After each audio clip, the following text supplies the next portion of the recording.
It's Muhammad Salman, and today we are going to start chapter 5, which have the title of Unit Commitment. Firstly, I would introduce the topic of our chapter. The title of our chapter is Unit Commitment. So, what is unit commitment? Basically, all around the world, electricity generation companies and power systems have the problem of deciding how best they can meet the varying demand of electricity, which has daily and weekly cycles.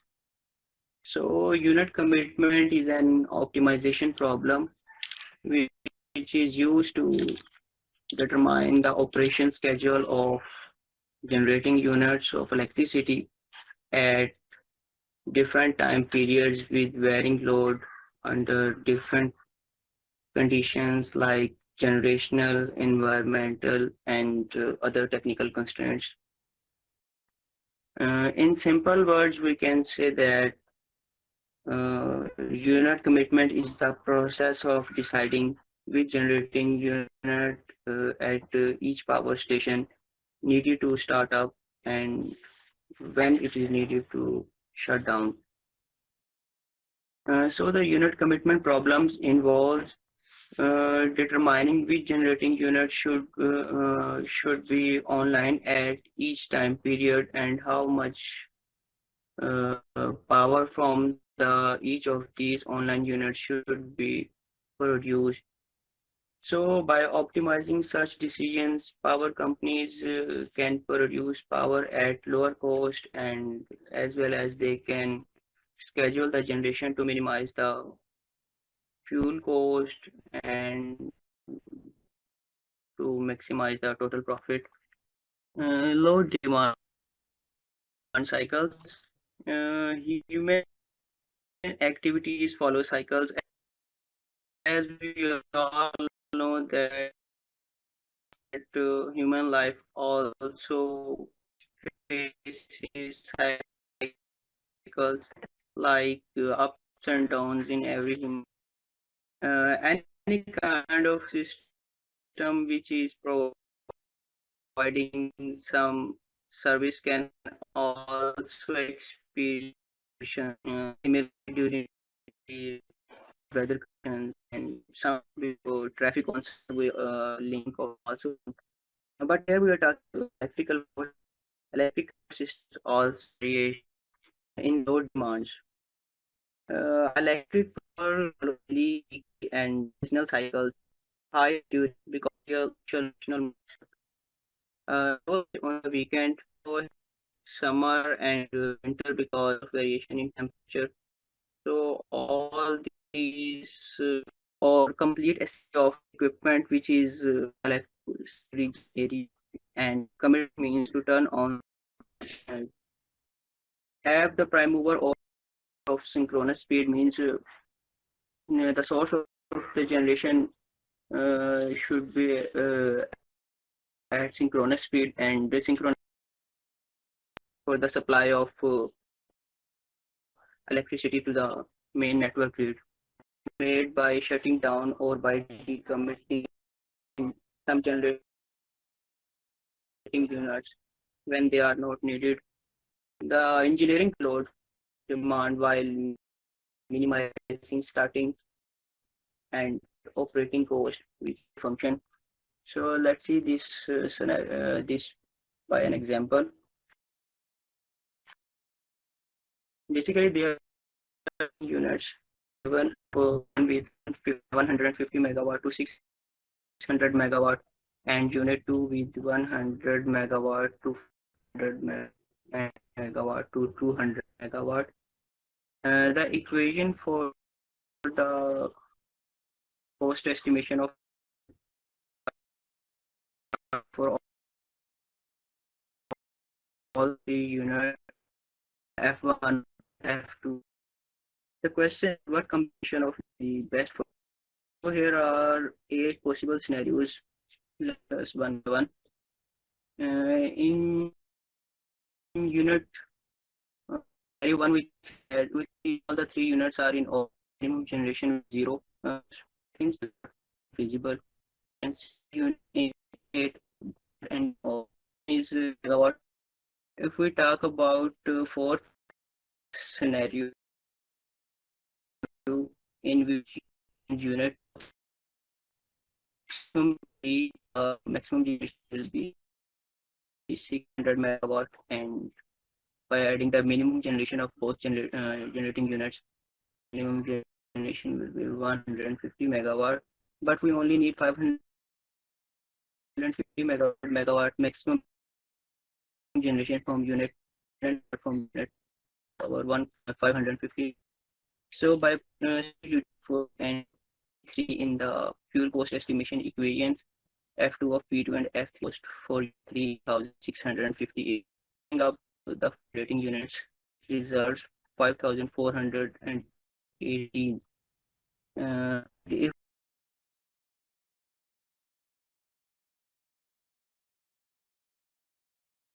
Okay, hello everyone. I think Salman have some problem with internet. So can you guys hear me? I could not start whenever any of one from you can't hear. Okay, can you see my screen too? Wait, just wait. Hold on. no. You should share your screen. Yeah, I'm going to share my screen. Next time, before you give us your presentation, please try to give your presentation among your group members in advance of this class. I mean that, please ensure the quality of your presentation. Okay. In advance of you give your formal presentation to your classmates in this class, you should try to give it among your members and ensure that it's okay for today's class. Okay. Yes, teacher. So now can you see the PPT?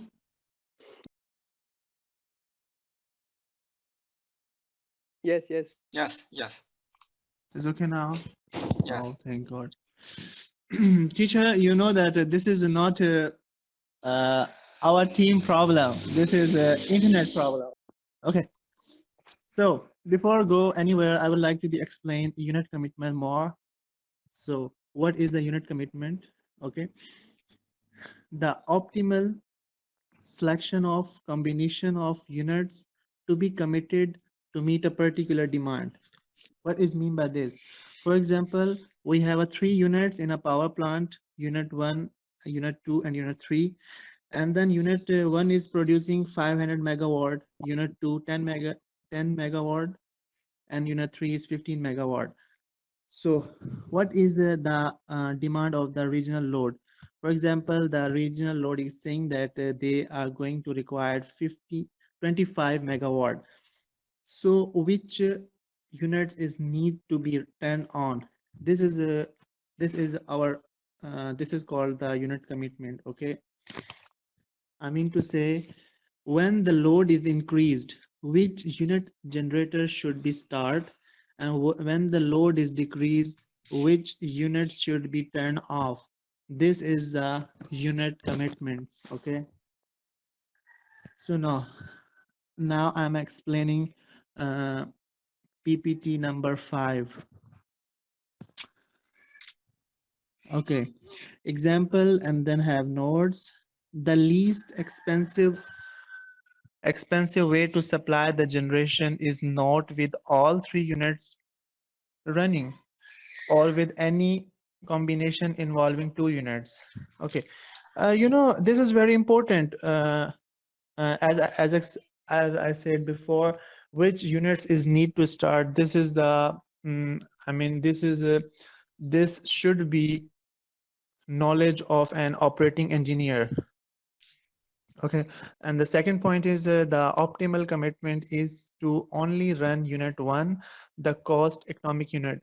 So this is very important, which units should be very economic for us, and which unit should be should be run.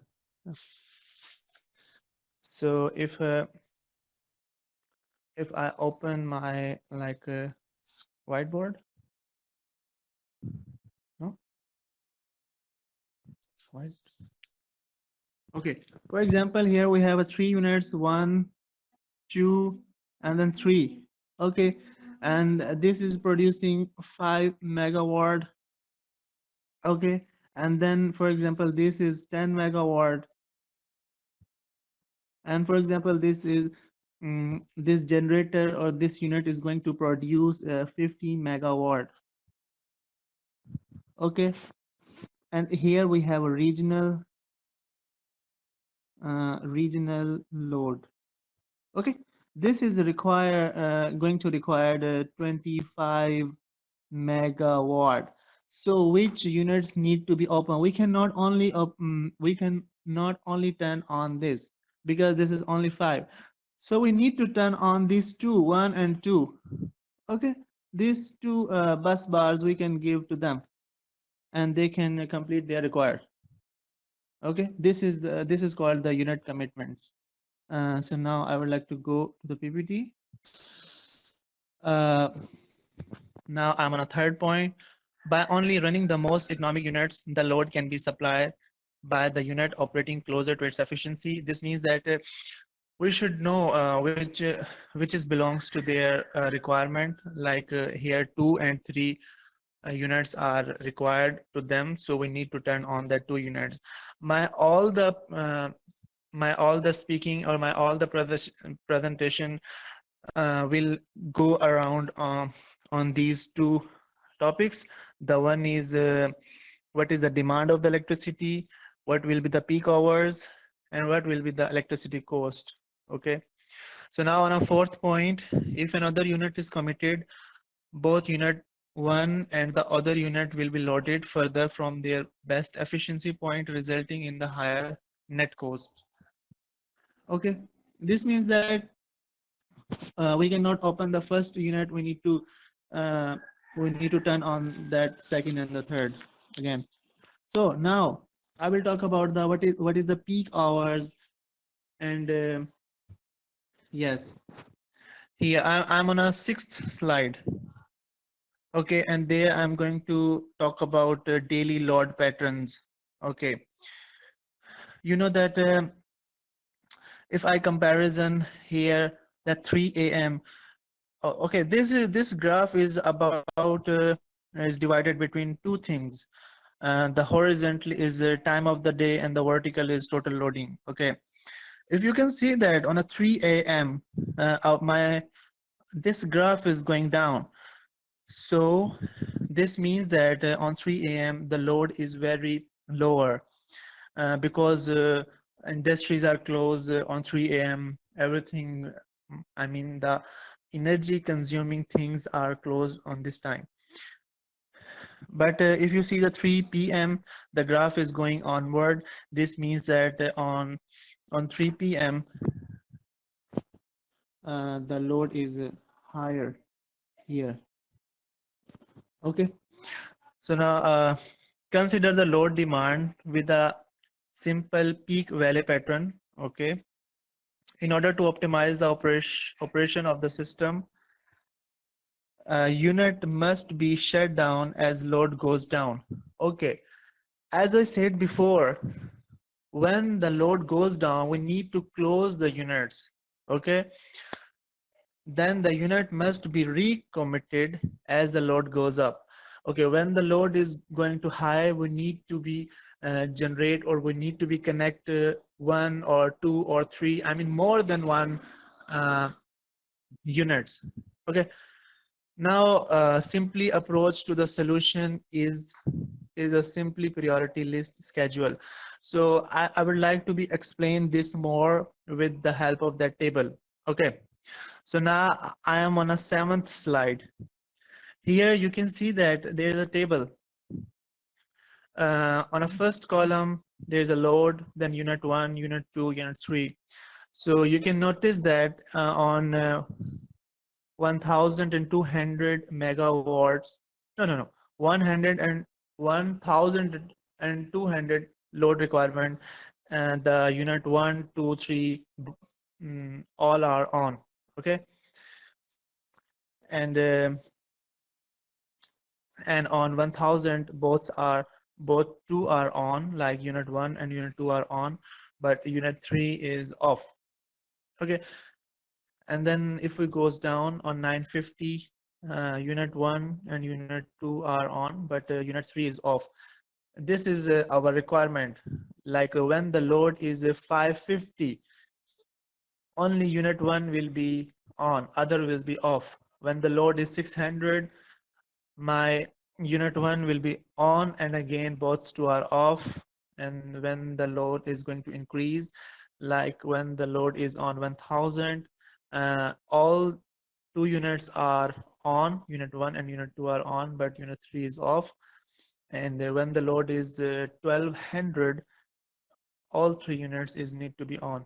Okay, so example, use the brute force technique to obtain the shutdown rule for the range of loads from 1200 to 500 megawatt in a step of 50 megawatt. Okay, you can see that there's a difference of 50 megawatt. Okay, when the load is above 1000 megawatt, run all the three units. You can see that here. I'm talking about that graph. You know, this graph is between the time of the day and total loading. Okay, you know, on a again on a 3 a.m. the graph is going down, and here is only unit 1. Unit 1 is operating, and the lower band, I'm talking about only the lower band, is unit 1. And when we go above 600 megawatt, unit 2 is going to operate, and my graph is going increasing and increasing. When and again, when my load is going to, I mean, when the load is above 1000 megawatt, and I will be on, I will be on, I will fall on unit 3, and my all the units work. And on these conditions, you can see that my graph is going to above. Okay, uh, now I will talk about, you know, that when the demand of electricity increase, which means that my peak hours is increased. Okay, I would like to share my okay, you can see that when the demand is high. Okay, when the demand is high, so which means that my peak hours will be high. This is the time, this is the load. Okay, so my peak hours will be high. I'm talking about this 3 p.m. Okay, so when the demand is high, my peak hours will be high. So when you turn on the I mean the things which uh, which takes I mean high electricity, so the cost will be high. I would like to talk about okay, wait. When the demand is high, so which means that peak hours will be high, which means that your cost will be high. Okay, and when the demand is lower, your peak hours, no peak hours, so your cost will be lower. So I would like to suggest you, when the demand, when the peak hours are high, you no need to be turn on your AC, your iron, you know, your clothes iron, that takes more current or more electricity. So now in Pakistan, I would like to tell you which are the peak hours. Okay, uh, this is an K Electric company. Wait. Okay, this is the K Electric company, which is the very best company in Pakistan. So I will tell you when the peak hours will be begins. So from April, okay, April to October. April to October, 6:30 p.m. to 10:30. Oh, my writing is not very good. 10:30 p.m. So in April, I mean in summer days, April to October, 6:30 p.m. to 10:30 p.m. will be the peak hours. If you want that your bill should not be exceed from your salary, so you should not run your AC or any electricity consuming things should not be run on this time, 6:30 p.m. to 10:30 p.m. Now on a winter, from November to March, okay, 6 p.m. to 10 p.m. So in November to March, your 6 p.m. to 10 p.m. will be your peak hours, and the other 20 should be the normal. Okay, 20 hours should be the normal. So no, sorry. So this is finished. I think I explained.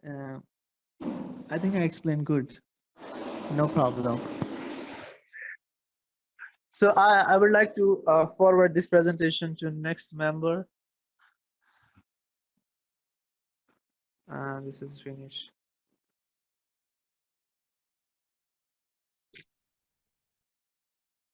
Hi, everyone. I hope you all are doing well. Sajid, do you have any question? Sajid. So now we can head. Okay, anybody have any question on my presentation? He is free to ask. Hello, Bilal. Hello.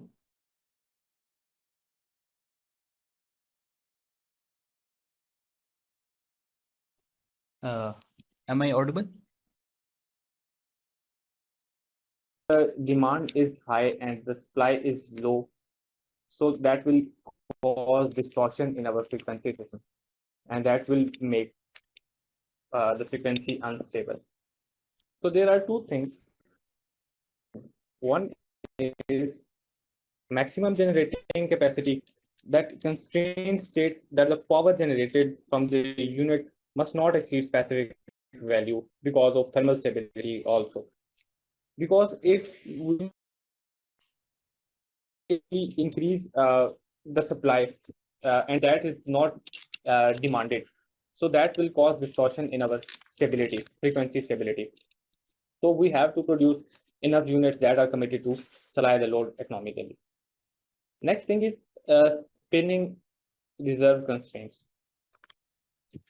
If we talk about spinning reserve constraints, so we have to reserve some of the energy, some of the power that is to be utilized into the system. There are certain reasons behind this spinning reserve constraint.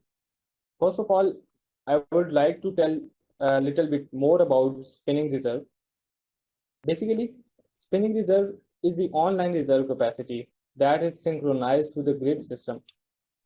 And this energy is or this power is ready to meet electric demand within few minutes. If there is some distortion in the system or if there is an abrupt change in the system. Now, what are the reasons that we keep reserve power? There are several things here.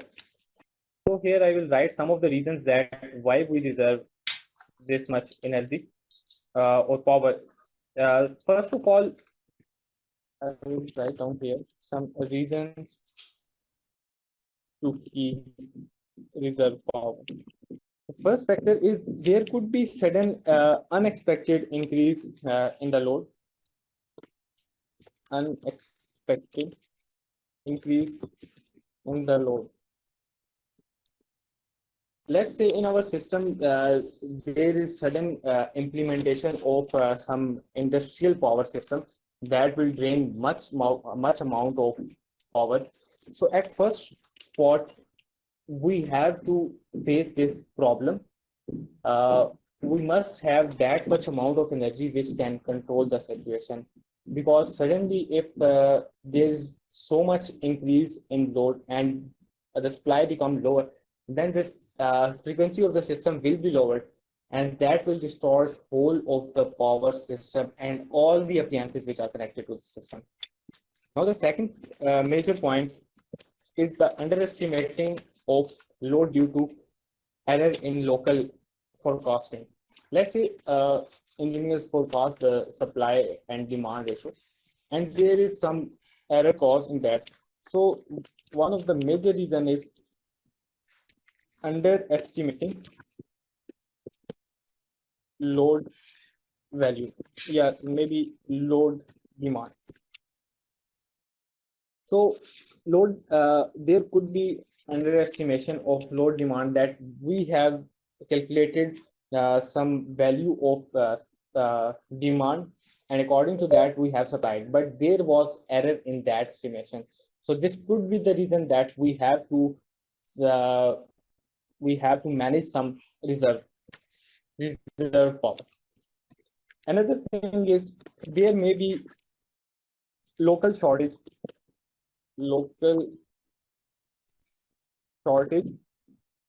in generating power system.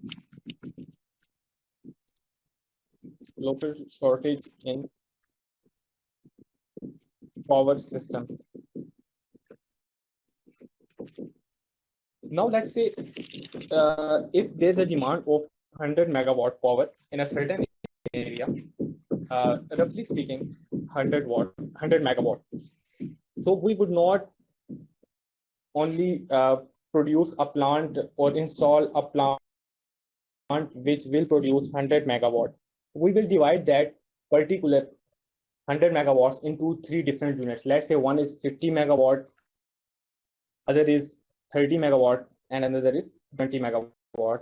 The reason is, if we install a single plant, and if this plant makes some disturbance, then the whole system will be disturbed.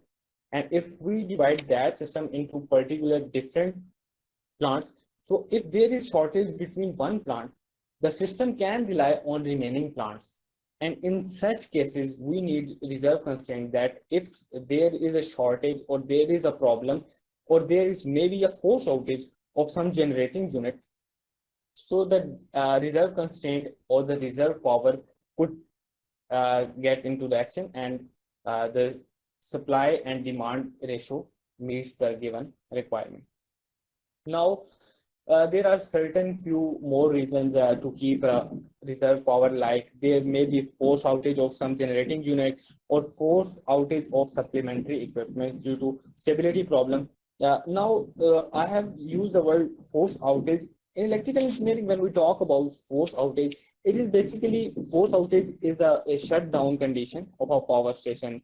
Maybe it's because of power station or transmission lines or distribution lines, when the generating unit is unavailable to produce power due to unexpected breakdown.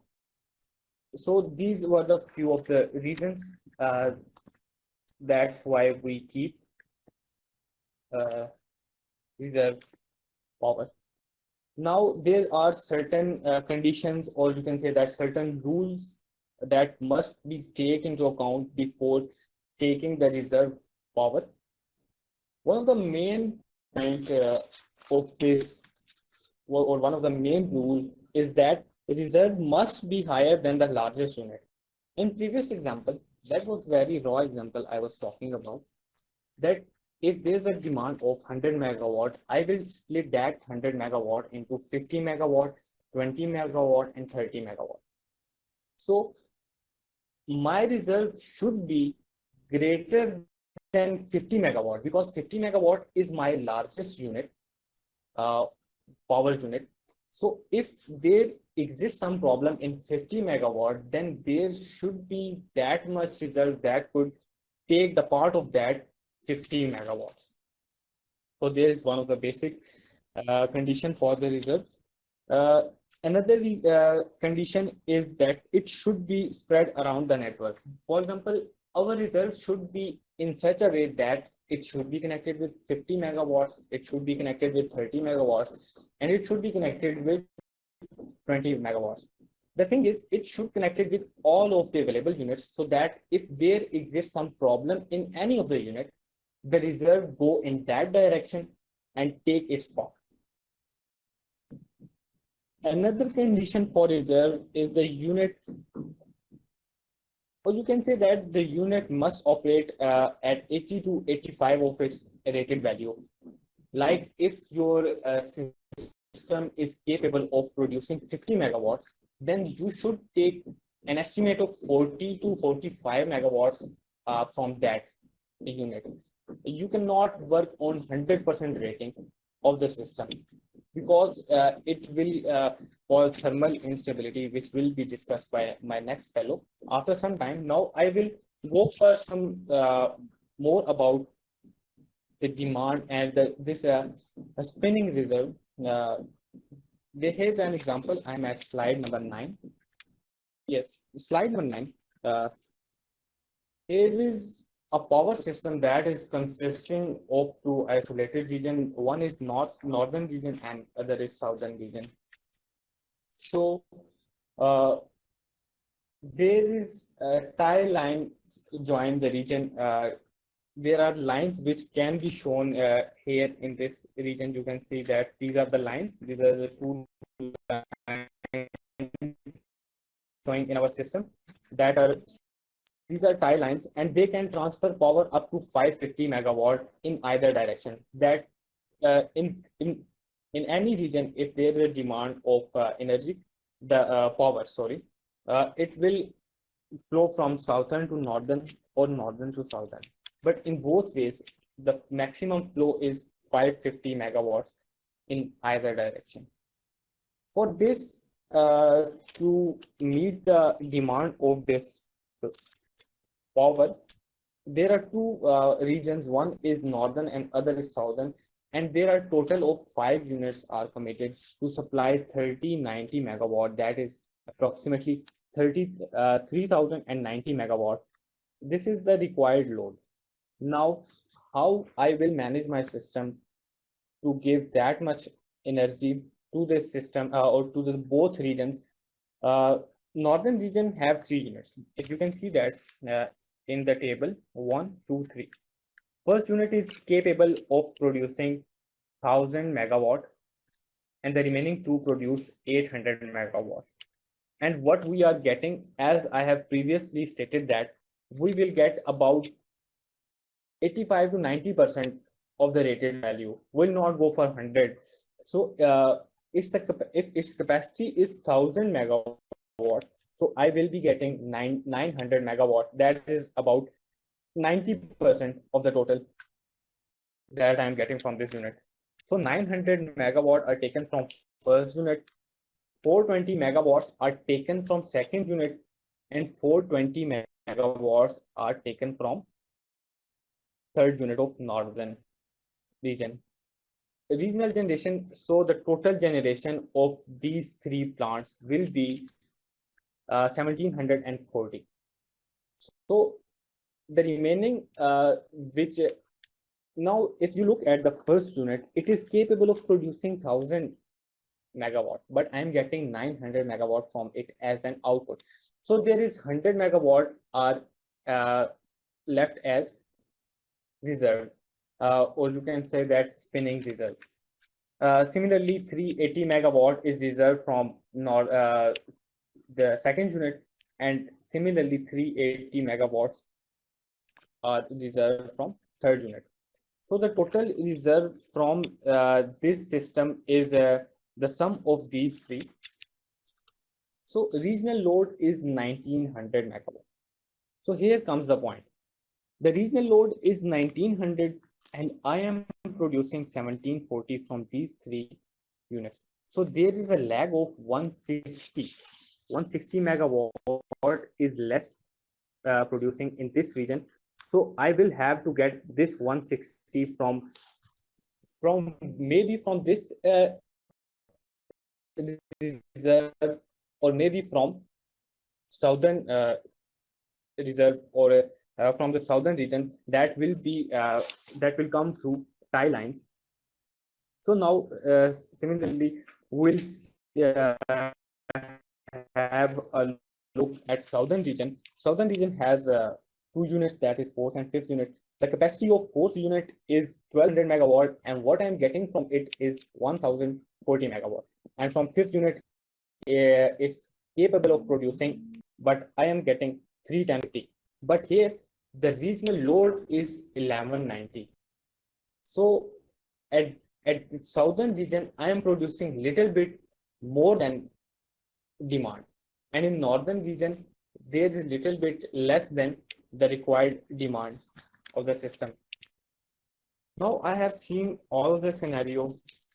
Now we will look at a little bit more about its in depth, that is this system is okay, or we have to produce, or we have to install another system into it. So coming to slide number 10, I suppose. Now we will verify the allocation of spinning reserve in the system. Now, if we see in northern region, there is a maximum output from single unit. The largest unit producing is 900 megawatt. Available spinning reserve is 760 megawatt. If we'll see this in the table, local is 760 megawatt reserve. So if we see that, it total turns to be 760 megawatt in northern area. So sorry, page down. Timeline capacity is 390 megawatt. Now, why this is 390 megawatt? If you have a look at this, there is total 550 megawatt that can be transferred from tie lines, but 160 is already lagging in this system. So from 550, 160 will remain in this system because there is lag of generation in this system. So 550 minus 160 is 390. 390 could be transferred through these lines. Southern region is producing 450 megawatt, that is their reserve. So the total becomes 1150. Now we have 1150 megawatt of reserve power, but the largest unit is of 900 megawatt. If in any case my largest unit collapse, or maybe some malfunctioning occurs in this system, so I have total of 1150 megawatt that can easily take place of it. So load can be in power can be supplied to the load in this condition. So my northern region is correct. Now looking at the southern region, the largest unit that is producing energy is 1040 megawatts. Now I will look at my available spinning reserve. Local reserve, that means the reserve that this southern region will have, that is 450. We can see that 160 plus 290 is 450. So 450 is the reserve that a southern region has.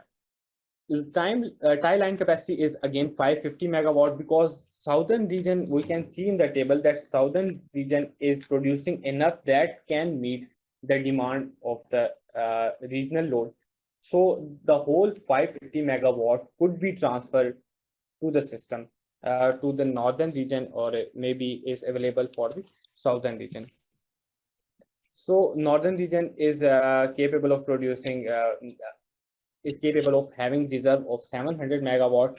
So its total become 1000 megawatts. Now look at this. Our spinning reserve is 1000 megawatt, but my largest unit is 1040 megawatts. So if somehow there is malfunctioning occur in the largest unit, that is 1040 megawatts, then this reserve cannot take its place, because there is 40 megawatts is less appearing in my reserve. Because the first condition I have told before in this you can say that the reserve in a given must be capable of making the loss of most heavily loaded generation. Now my most heavily loaded generation unit is of 1040 megawatts, while I am producing here as a reserve that is 1000 megawatts. So 1000 megawatt cannot take place of 1040 megawatts. So to overcome this problem, there is a lack of 40 megawatt of spinning reserve in the southern region. So I have to commit further 40 megawatts of a new generation plant within the southern region.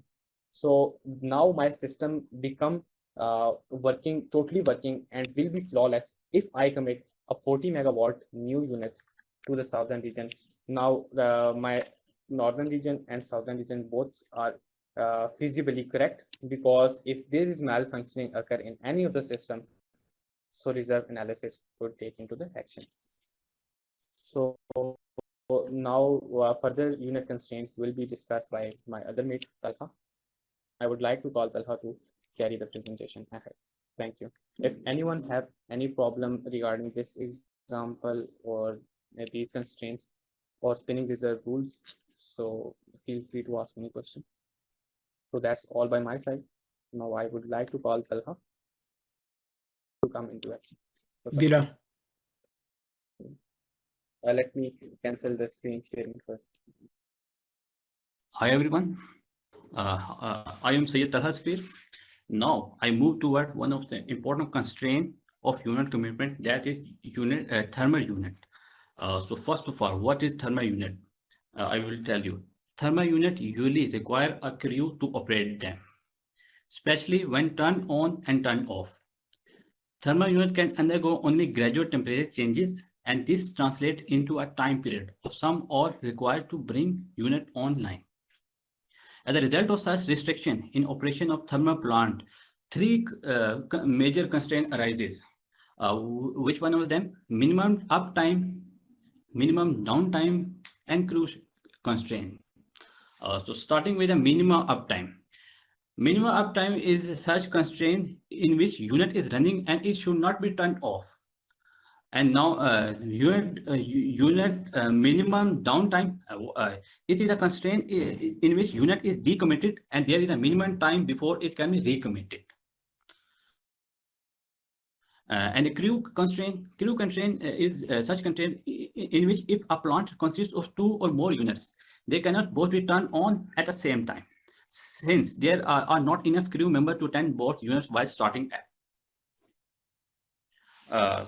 So a certain amount of energy is expended to require a unit online.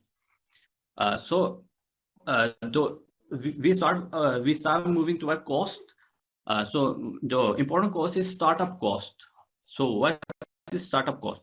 The temperature and pressure of thermal unit must be moved slowly. A certain amount of energy must be expended to bring unit online. This energy does not require in any MV generation from the unit and brought into unit commitment problem as a startup cost. The startup cost can vary from maximum cold start value to smaller value. If the unit was only turned off recently and it is still relatively close to operating temperature, there must be two approaches during. So first approach is there must be two approaches. First approach is cooling, and second approach is banking. So for cooling, allow the boiler to cool down and then it heated back up to operating temperature in that time for scheduling it turn on. Then it provides enough fuel to supply sufficient energy to the boiler to just maintain an operating temperature. So I move toward the formula. The formula is startup cost when cooling. This C cold is startup cost when cooling is equal to H cold into 1 minus e power minus T shut down divided by alpha into F fuel plus C fix.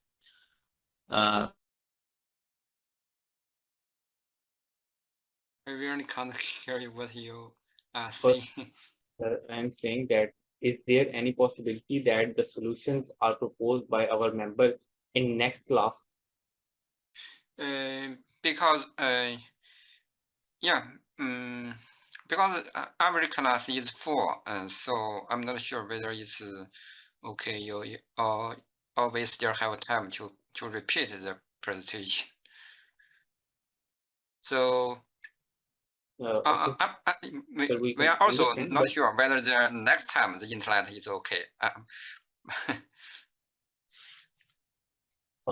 but sir, what should we do now? Because now he has no possibility to present. Okay, so I see. And today there should be 5 presenters, and now there are only you and the last presenter. So is the intellect of the last presenter is okay? If so, the last presenter can give his presentation. Okay, sir. In the last, when Yes, everyone is last. done with their presentation. Yeah, I see. You are the first presenter. Yes, I see. Yes, sir. We Yeah. 4 people have presented, but the last one, Akil Yusuf. Yes. Akil Yusuf has not presented yet. Okay. Yes. The 5 students can continue his presentation. Okay. Yes, sir. Sorry, sir. What did you say? The last presenter can continue his presentation. Okay, sir. I will see. Okay. Talha, can you please continue? Yes. Yes. Ali continue. Yes, and continue. Okay, sir. Wait. We are about to propose the solutions for this particular problem. Akil has some really serious problem. So Talha is presenting further. So if this is the case, that means and today there are 2 printers who didn't give the presentation. So I will give you 20 minutes for you both in next class. Is that okay? Whether you should accept. Yes, sir. Okay, so you and Aquil will have 20 minutes. That means each of you have 10 minutes to continue presentation in next class. Okay. Sir, I have done my part. Only Akil is left. Only Okay, Akil is left. Oh, okay. Yes, sir. Okay. One person is remaining, and he will present in the beginning of next class, if it is possible.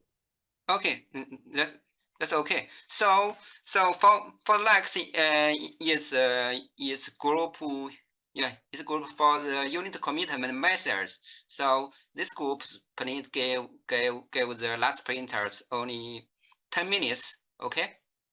Yes, sir. Okay. Yeah, I received the message from the last group. So. Okay, thank you so much, sir. Thank you so much for being so cooperative. Okay, so for the next presentation, I think all of you absolutely have pay much efforts and pay a lot of time to prepare this presentation. So please ensure that your intellect is okay and the intellect won't ruin your presentation. I think that you have spent a lot of time and you spend a lot of effort, but the internet is not okay. So that will waste our time, and you wouldn't give a high quality presentation. It's very pity. Okay, so please ensure that your internet is okay for the next several groups presentation. Okay. Yes, sir. Okay, sir. Thank you so much. So Okay. Thank you. Okay. So that's all for today's class. And so actually we are only have 30 minutes for today's class. So if you have any questions, we can discuss here. Otherwise, we will end the class today. Okay, bye. Thank you all.